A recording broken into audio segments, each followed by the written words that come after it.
तो नमस्कार, सत श्री अकाल, आदाब। एक बार फिर आप तमाम लोगों का स्वागत करता हूं आपके अपने चैनल डी के गुड बुक में। उम्मीद है सब अच्छे होंगे। एक बार दोबारा से उपस्थित हुआ हूं और आज जो बात होगी वो एक ऐसे मुद्दे पर होगी जो बड़ा संवेदनशील है।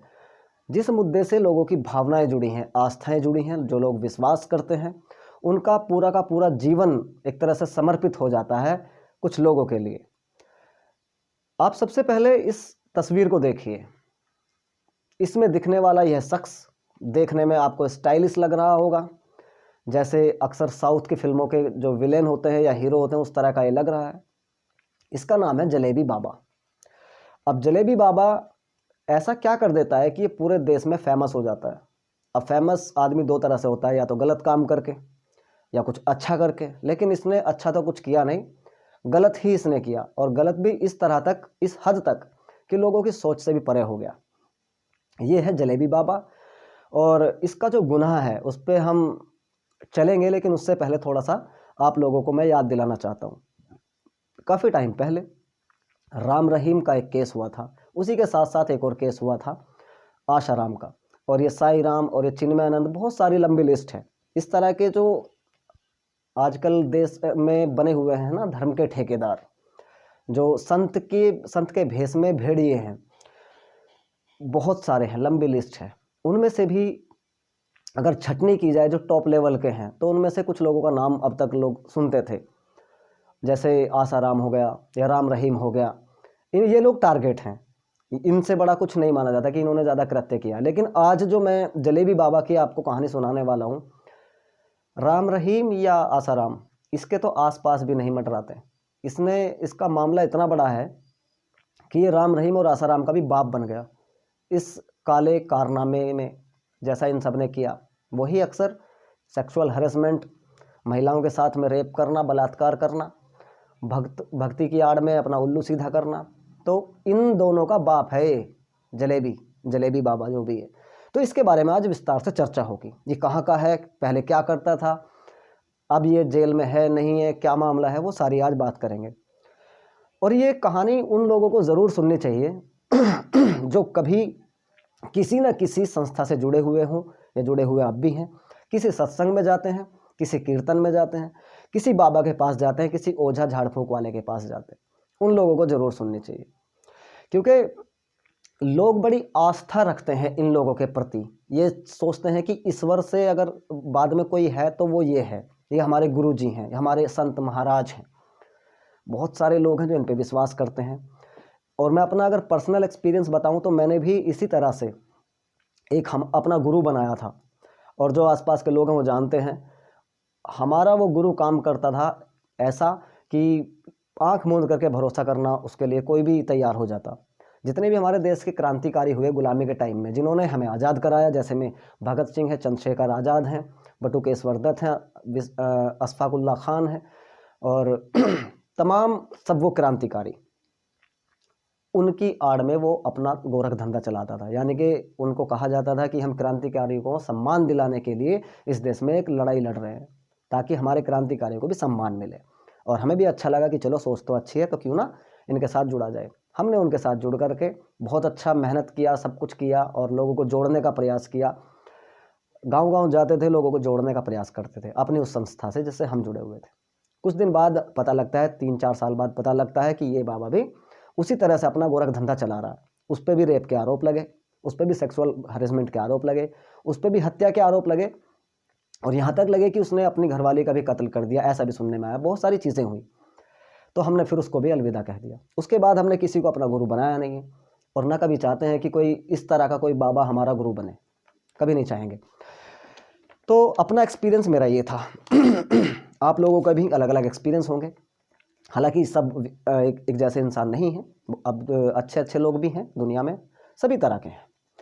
लेकिन ये जो मेरी लंबी लिस्ट मैंने आपको बताई, जैसे में चिन्मयानंद का नाम आता है, बड़ा संत है भारत का, और आशाराम का नाम आता है, राम रहीम का नाम आता है, साई नंद का नाम आता है, जो ये उसका बेटा था, तुम्हारा कोई से का बेटा था शायद इनमें से। और अब ये जलेबी बाबा, इसका भी मामला हालांकि पुराना है, 4 साल पहले मामला है। और ये मामला शुरू होता है हरियाणा से। हरियाणा के पास में एक जगह और है जिसका नाम है टोहाना। अब टोहाना में ऐसा क्या होता है कि ये बाबा रातों रात सुर्खियों में आ जाता। टोहाना में एक व्यक्ति के पास एक वीडियो आया और उस वीडियो में ये बाबा जलेबी बाबा उस वीडियो में दिखाई दे रहा है और उस वीडियो में एक लड़की के साथ में रेप कर रहा है। वो व्यक्ति देखता है, आसपास के क्षेत्र में ये वीडियो आग की तरह फैल जाता है। देखते ही देखते 2 वीडियो 3 वीडियो 4 वीडियो इस तरह से आते रहते हैं। ना जाने कौन वायरल कर रहा था, कहाँ से आ रहे हैं, लेकिन लोग देख रहे थे। अब जब इस चीज़ की हद हो गई तो एक शख्स ने वहाँ के नज़दीकी पुलिस स्टेशन में इसकी रिपोर्ट दर्ज कराई और मामले को संज्ञान लेते हुए पुलिस वालों से कहा कि आप इसकी जांच कीजिए। अब इसकी जांच की जाती है। पहले तो 1-2 बार टरकाया कि शायद हो सकता है फेक है या क्या है, जो अक्सर होता है कि लोगों को बदनाम करने के लिए भी अक्सर फेक चीज़ें बनाई जाती हैं। सोशल मीडिया है, एडिटिंग वगैरह करके सब कुछ वाजिब जायज़ है, आज हो सकता है आज की डेट में, तो ये कोई बड़ी चीज़ नहीं है। अब जब इसकी जांच की गई तो पाया कि राम रहीम आसाराम कहीं तक नहीं ठहरते इसके सामने। इसका रैकेट बहुत बड़ा है, उनसे कहीं ज़्यादा बड़ा है। जब ये रडार पे आया, पुलिस ने छानबीन की, छापेमारी की, तो ये जो आप देख रहे हैं ये इसका आश्रम है। ये इसका आश्रम है, आश्रम हरियाणा में। यहाँ पे ये अपना सत्संग भजन कीर्तन सब कुछ करता। अब ये देखने में तो छोटा लग रहा होगा आपको, लेकिन इसके अंदर कितनी काली सच्चाई छुपी है उस पर हम नज़र डालेंगे। इसी आश्रम के अंदर एक तहखाना बनाया गया था। ये तहखाना इसलिए बनाया गया था कि इस तहखाने में वो बाबा जलेबी बाबा अपने काले कारनामों को अंजाम दे सके दुनिया से छुपकर। पुलिस ने वहाँ छापा मारा तो वहाँ का जो अंदर का हालात था वो आप देख सकते हैं।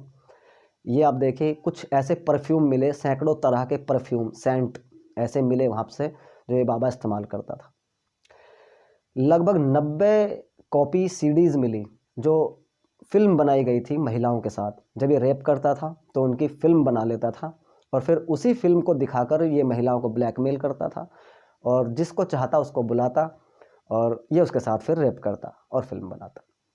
बार बार रेप करने के लिए, बार बार अपना शिकार बनाने के लिए ये उनकी फिल्म बना लेता और बाद में ब्लैकमेल करके अपना उल्लू सीधा करता रहता।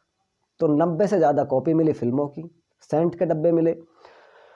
इसके साथ साथ कुछ जो सेक्सुअल टैबलेट्स होती हैं वो मिले, दवाइयों के गोलियों के रैपर मिले, इंजेक्शन मिले, सिरिंज मिली, बहुत सारी ऐसी चीज़ें मिली संवेदनशील जो एक आश्रम में होनी चाहिए ही नहीं थी कभी भी। आश्रम में उनका कोई काम है ही नहीं। तो जब ये इस बाबा का भांडा फूटा और सामने आया तो पता चला लोगों को, टोटल जो अब तक की गिनती समझ में आई थी लोगों को वो 120 थी। 120 कॉपी सीडी मिली जो अलग अलग महिलाओं के साथ, अलग अलग लड़कियों के साथ, नाबालिग लड़कियों के साथ इस बाबा ने रेप किया। अब एक ऐसे बाबा को आप क्या कहना चाहोगे, क्या समझेंगे? इन लोगों ने समाज में अच्छे लोगों का भी जीना दूभर कर दिया है। बहुत सारे लोग ऐसे हैं जो आज अच्छे हैं, ठीक है, जो समाज को सही दिशा देने का काम करते हैं, लेकिन उनसे भी बड़ी तादाद उन लोगों की है, इस भेड़िए की है, इस जैसे जैसा ये जलेबी बाबा है, कि इन्होंने ना जाने क्या इस चीज़ को समझ रखा है, क्या इस देश को समझ रखा है कि आओ अपना यहाँ उल्लू सीधा करो, लोगों के विश्वास के साथ खेलो और सब चीज़ करो जो तुम करना चाहते हो। ना जाने इनके बाप का राज है, ना जाने क्या है, मेरी समझ में तो खैर आता नहीं है। आप लोगों को आता है तो मुझे कमेंट बॉक्स में बताएं। अगर इस जलेबी बाबा के जीवन पे, नज़दीकी जीवन पे, जो इसका पर्सनल अपना जीवन था, उस पर हम बात करें तो ये सबसे पहले इसका जो नाम पड़ा जलेबी बाबा इसलिए पड़ा क्योंकि ये सबसे पहले जलेबी बनाने का काम करता था। इसकी एक छोटी सी दुकान थी और ये जलेबी बनाता था। पूरा नाम है इसका अमरपुरी बाबा, अमरपुरी उर्फ नागा बाबा उर्फ बिल्लू उर्फ जलेबी बाबा, ये इसका नाम है। अगर जलेबी बाबा का जो ये देख रहे हैं ये बेटा है जलेबी बाबा का, और इससे जब मीडिया ने पूछा कि क्या आपके पिताजी ने जो तहखाना बनाया था और ये जो चीज़ें सामने आई हैं ये कितना सही है कितना गलत है, तो उसके बेटे ने साफ कहा कि ये जो तहखाना हमारे से बनवाया गया था, पिताजी ने बनवाया था, और वो उन्होंने ये कहा था कि इसमें हमारी साधना चलेगी, इसमें तपस्या करेंगे। अब ये क्या हुआ, कैसे हुआ, हमें तो इसके बारे में कोई ज्ञान नहीं है, ना कभी पता लगा। और इसने ये भी कहा कि हम सरकार की, पुलिस प्रशासन की हर संभवतः मदद करेंगे। अगर हमारे पिताजी ने कोई गुनाह किया है तो उसकी सज़ा उनको मिलनी चाहिए। ये हमें इसका बयान वैसे अच्छा लगा, बहुत अच्छा लगा। की सपोर्ट में नहीं है। खैर, जो भी हुआ, अब उनका क्या, जो इन पर आंख मूंद करके विश्वास करते हैं। देखिए, ये कोई नया मामला नहीं है, ये कोई ऐसा नहीं है कि कोई पहली बार हो गया है या ऐसा कभी अब से पहले सुना नहीं, नहीं, बहुत सुने हैं, बहुत सुने हैं और सुनते रहेंगे शायद आगे भी। लेकिन मुद्दा ये है, मामला ये है, प्रश्न ये है कि इन जैसे लोगों का इलाज क्या हो, इन जैसे लोगों को कैसे रोका जाए। ये लोगों की भावनाओं के साथ, आस्था के साथ खिलवाड़ कर रहे हैं, इनको कैसे इस चीज़ से अलग किया जाए, कैसे इनको सबक सिखाया जाए। ये लोगों की भावनाओं के साथ, लोगों की संवेदनाओं के साथ खिलवाड़ कर रहे हैं। और उन लोगों के लिए भी ये मिसाल है जो कहीं ना कहीं किसी न किसी आश्रम से जुड़े हुए हैं और वो कहते हैं कि नहीं, हमारे बाबा ऐसे नहीं हैं, हमारे बाबा तो मतलब बहुत अच्छे हैं, बहुत बढ़िया है। तो उनको मैं बता दूं, हम भी कभी यही कहते थे कि हमारे वाला बहुत अच्छा है, लेकिन हमारे वाले ने भी वही चीज़ सामने आई, हमारे वाले के साथ भी वही सिस्टम था। और ज़्यादातर लोगों का होता भी यही है। इनके चोले के पीछे बड़ी काली दुनिया है जो हमें समझनी चाहिए। और अच्छा तो ये होगा कि इन लोगों से दूर ही रहें तो ज़्यादा अच्छा है। आपका अपना जीवन है, आप अपने जीवन को अपने हिसाब से जिएं तो ज़्यादा अच्छा है। क्यों हम किसी की गुलामी करके क्यों जिएं? क्यों, अगर हमें अपना जीवन जीने के लिए किसी के सहारे की आवश्यकता क्यों हो? अगर मेरा कोई अपना पर्सनल काम है तो वो किसी के माध्यम से क्यों हो? जितना आप जानते हैं परमात्मा को, इतना ही वो जानता है परमात्मा को। वो भी वहीं से आया जहाँ से हम लोग आए हैं, आप लोग आए हैं। तो हमें अपनी बात उस तक पहुँचाने के लिए, अगर है भी, तो उस तक पहुँचाने के लिए किसी दलाल की आवश्यकता क्यों? क्या वो कोई ठेकेदार है? क्या भगवान का मोबाइल नंबर उनके पास है कि भाई उनकी उन्हीं का फ़ोन लगेगा, आपका नहीं लगेगा?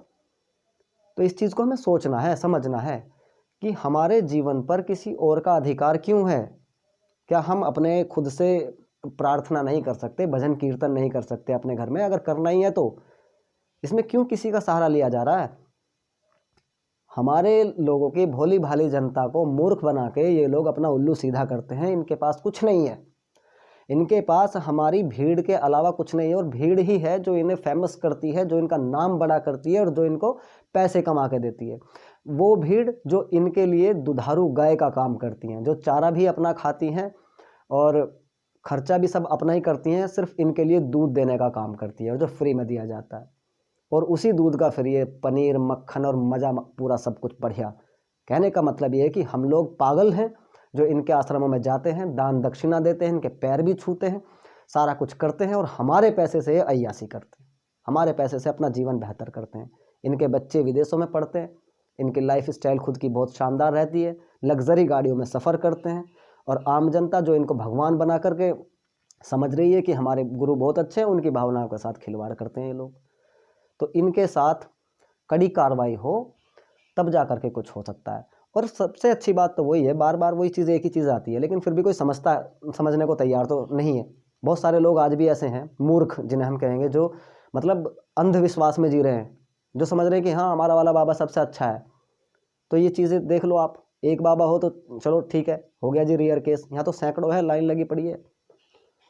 इनके पास जाना बंद करना पड़ेगा लोगों को समझदारी अपने अंदर लेके आनी पड़ेगी कि मेरे अपने पर्सनल जीवन में अगर मैं भगवान से कोई शिकायत करना चाहता हूँ तो अपने घर में बैठ करके शांत चित्त मन से भी कर सकता हूँ। कोई भगवान से चीज़ मांग रहा हूँ तो घर से, अपने घर में बैठ करके भी मांग सकता हूँ। भगवान का भजन करना है, अपने घर में बैठ कर भी कर सकता हूँ। किसी की आवश्यकता नहीं है मुझे। लेकिन हम लोग वहाँ जाते हैं, उनको बड़ा बनाते हैं, उनका शानदार नाम हो जाता है, फिर वो लोग अपना उल्लू सीधा कर लेते हैं। तो मामला ये था आज का। और ये तो एक ऐसा था कि बहुत सारे लोगों ने सुना भी होगा और नहीं भी सुना होगा, तो मुझे लगा कि लोग भूल जाते हैं, ये बताना ज़रूरी है। और समय समय पर ऐसी चीज़ें सुनने को मिलती रहनी चाहिए, चाहे वो पुरानी कहानी हो या नई हो, लोगों को बताते रहना चाहिए। क्योंकि लोगों की फितरत है कि बहुत जल्दी भूल जाते हैं और सोचते हैं कि कुछ हुआ ही नहीं था, लेकिन बहुत बड़ा कांड हो जाता है कई बार। इसलिए समय समय पर ये चीज़ें बतानी जरूरी हैं समाज में। और एक दूसरा मामला है, इसी के साथ मैं उसको बताना चाहूँगा थोड़ा शॉर्ट में। तो एक दूसरा मामला है, लेकिन वो एक ऐसा मामला है, ये बाबा ने तो जो किया, चलो इनकी तो फितरत में है, ये तो करेंगे ही। एक ऐसा मामला है जहाँ एक लड़की दरिंदों के चंगुल में फंस जाती है और वो 3-4 दिन तक उसको अगवा करके अपने गेस्ट हाउस में रखते हैं और गेस्ट हाउस में रखने के बाद उसके सारे जो एक तरह से किसी से बात ना करे, किसी से मिले ना, वो सारे सिस्टम ख़त्म कर दिए। उसका मोबाइल बंद करके अपने पास रख लिया और कोई भी ऐसा रास्ता नहीं था कि वो किसी को कांटेक्ट कर सके। सारे कांटेक्ट उसके ख़त्म कर दिए। 3-4 दिन तक अपने पास गेस्ट हाउस में रखते हैं और इन 3-4 दिनों में 40 लोग उसके साथ दुष्कर्म करते हैं, बलात्कार करते हैं। भारत के इतिहास में ये बहुत बड़ा, लगभग सबसे ही बड़ा गैंग रेप है। और इसमें जो इन्वॉल्व हैं उनके बारे में आज बात करेंगे। और ये महिला, इसके साथ क्या हुआ, कैसे इसको कुछ इंसाफ मिला या नहीं मिला, उसके बारे में भी बात करेंगे। तो साथियों, ये जो मामला है ये एक लवली गेस्ट हाउस है हरियाणा में। ये भी हरियाणा के पंचकूला का मामला है। लवली गेस्ट हाउस में एक पति और पत्नी जाते हैं, वहाँ के ओनर से बात करते हैं और उसमें साफ सफाई के लिए, झाड़ू पोछा के लिए इस महिला को ड्यूटी पे लगाना था, काम देना था। तो उस रिजॉर्ट का मालिक, जिसका नाम है सन्नी इनको बुलाता है। ये कहीं बाहर मिलते हैं, पति साथ रहता है इस महिला का, ये इसका पति है, आप देख सकते हैं। और बातचीत होती है और इनको जॉब मिल जाती है 12,000 रुपये मंथली सैलरी पर।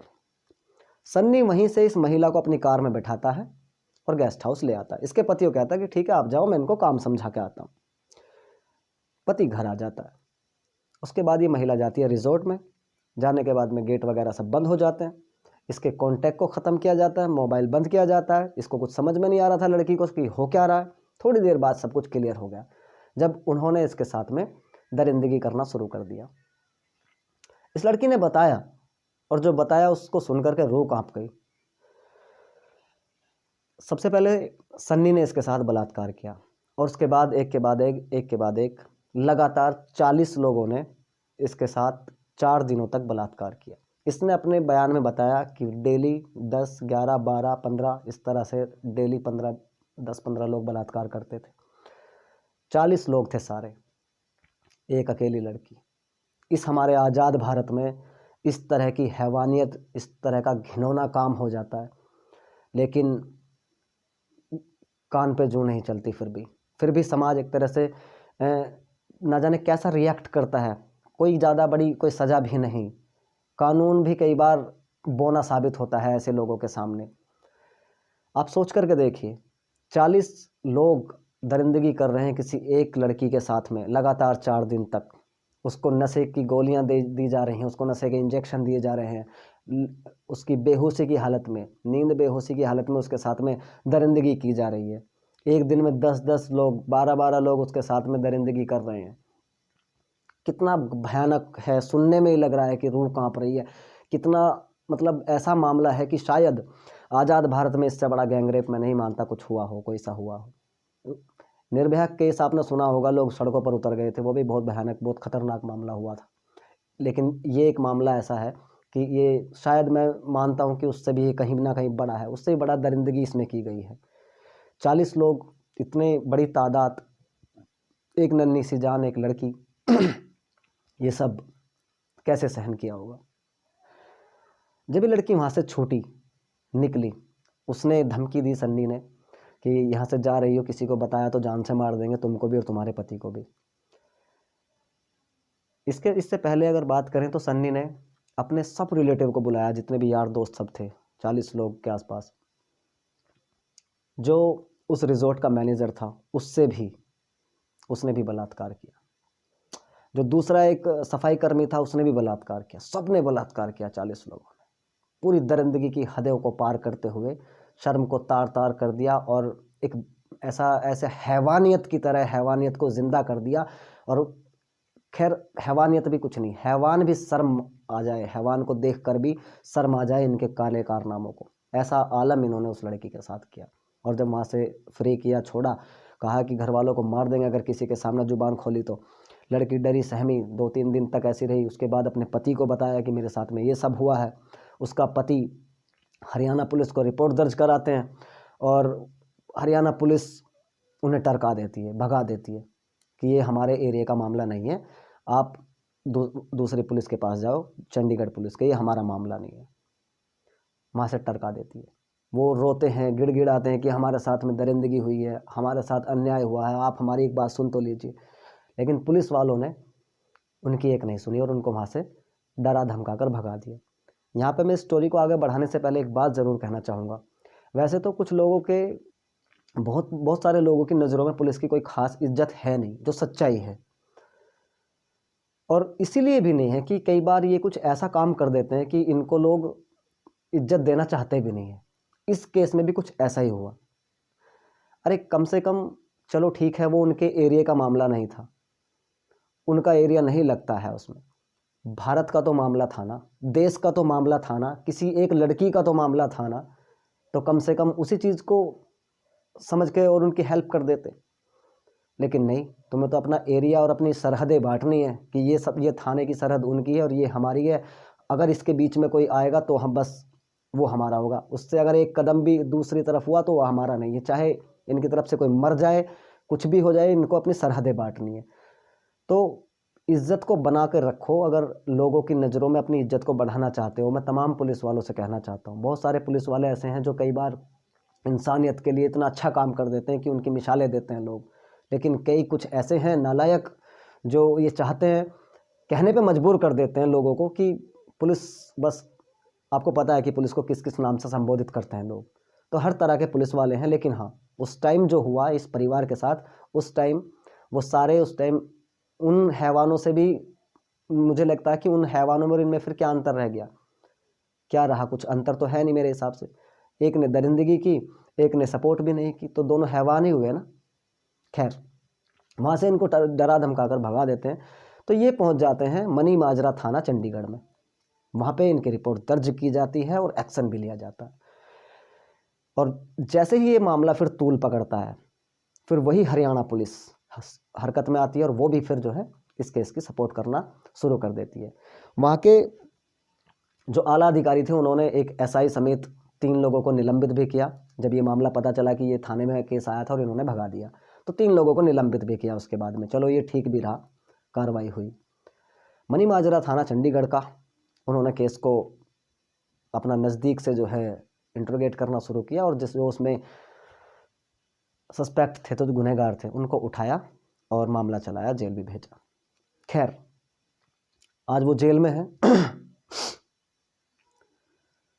सारी कहानी का जो निचोड़ है वो ये है, यहाँ हर तरफ एक सवालों का घेरा है। पुलिस वालों पे भी सवालों का घेरा है, और जो रिज़ोर्ट का मालिक है और जो रिज़ोर्ट के बाकी कर्मचारी हैं उनके ऊपर भी सवालों का घेरा है, और हमारी जो सरकार है उस पर भी सवालों का घेरा है। ना जाने कब ये कृत्य बंद होंगे, ना जाने कब इन पर पूर्ण विराम लगेगा, ये तो कोई नहीं बता सकता। खैर, लेकिन कहने वाली चीज़ और सुनने वाली चीज़ इस कहानी में मुझे ये लगती है सिर्फ कि अगर हमारे साथ में कोई विडंबना ऐसी हो जाती है, कोई घटना ऐसी घट जाती है, और मान के चलें कि हम सरहदों के बीच में फंस करके रह जाएं कि ये हमारा थाने की लगती है और ये उसकी नहीं लगती है, और पुलिस हमें इधर से उधर टरकाना शुरू कर दे, तो हम कैसा रिएक्ट करेंगे? क्या हम पर बीतेगी, जबकि हमारा सब कुछ लुट गया हो, बर्बाद हो गया हो? तो यहाँ पुलिस वालों के लिए एक और हिदायत भी है इस चैनल के माध्यम से। कभी भी अगर कोई मुसीबत में है तो प्लीज़ उसको सरहदों में बांटने की कोशिश ना करें। अपना फ़र्ज समझकर, अपनी जिम्मेदारी समझकर उसकी मदद करें।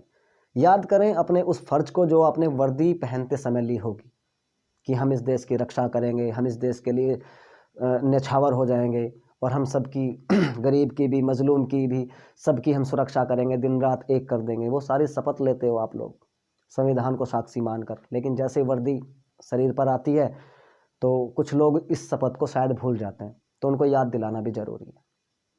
सरहदें ना बांटें, अपना काम जिम्मेदारी से करें।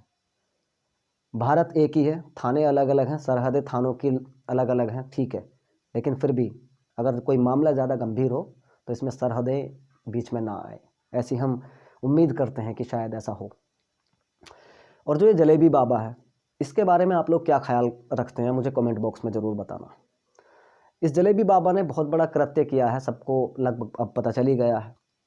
ऐसे बाबाओं के बारे में आप लोगों की क्या ख्याल है? क्या ऐसे चीज़ें हैं जो बदलनी चाहिए, या आप इनके बारे में क्या सोचते हैं, क्या ख्याल रखते हैं, वो भी मुझे कमेंट में बताएं। और अगर कोई इस तरह का व्यक्ति है जो अभी सत्संग वगैरह जाता है और उसको थोड़ी सी भी कोई चीज़ ऐसी समझ में आती है कि ये हमारा बाबा कुछ गलत कर रहा है, तो उसको एक्सपोज भी करें, चुप ना बैठें। अगर किसी के साथ कुछ हो भी रहा है ना कहीं पे, और उसको इसी तरह से दबाया जा रहा है, धमकाया जा रहा है, कोई भी किसी भी आश्रम में हो, तो वो ज़रूर बताए। क्योंकि जब तक बताएंगे नहीं तो लोगों को पता कैसे चलेगा, और तुम बताओगे नहीं तो उनके जो मंसूबे हैं ना और मजबूत होते रहते हैं, वो और आपको डराएंगे, धमकाएंगे।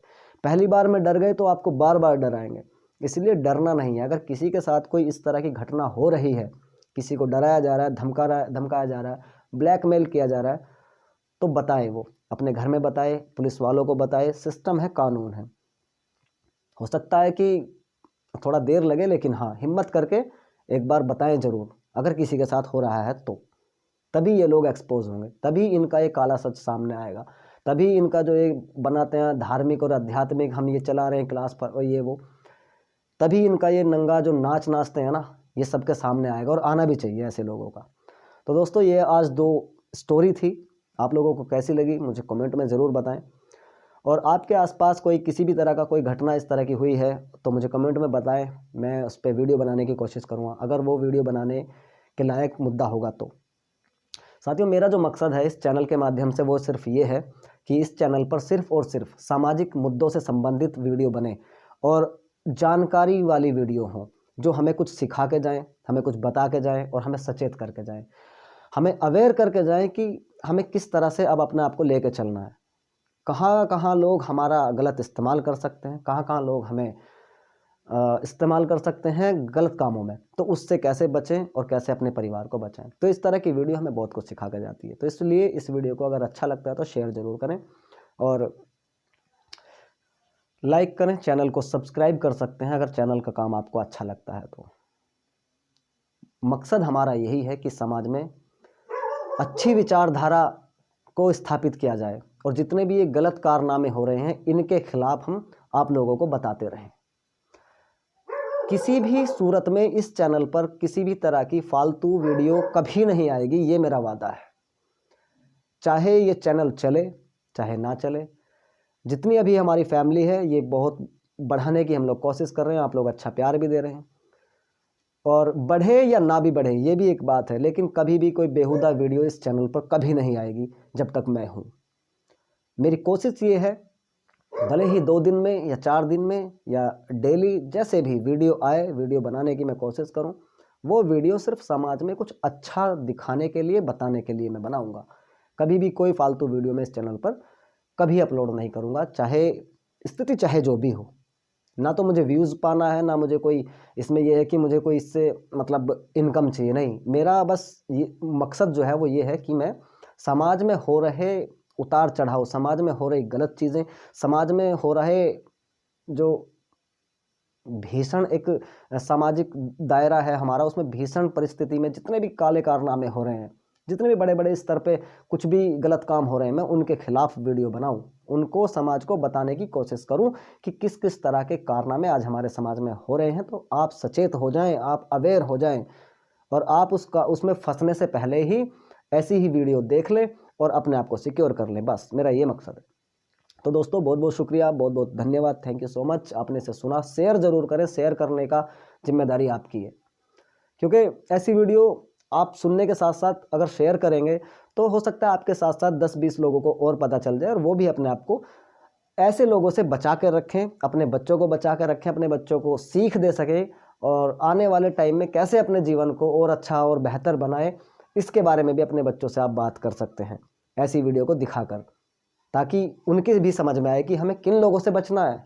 बच्चों को भी तो ये बताना है ना कि बच्चों को किन लोगों से बचना है, किन लोगों के चंगुल में आने से अपने आप को बचाना भी है। तो ये थी आज की 2 स्टोरी। जल्दी मिलते हैं किसी और नए टॉपिक पर, किसी और नए मुद्दे पर, किसी और दिन। तब तक अपना ख्याल रखें। जय हिंद, जय भारत। और हाँ, एक बार फिर दोबारा से रिक्वेस्ट है और बिल्कुल दिल से रिक्वेस्ट है कि इस वीडियो को शेयर ज़रूर करें। बहुत बहुत शुक्रिया, धन्यवाद, थैंक यू। और एक बार फिर दोबारा से वही अंदाज कि खुश रहो, आबाद रहो, जहाँ भी रहो जिंदाबाद रहो। थैंक यू सो मच, जल्दी मिलता हूँ। जय हिंद, जय भारत।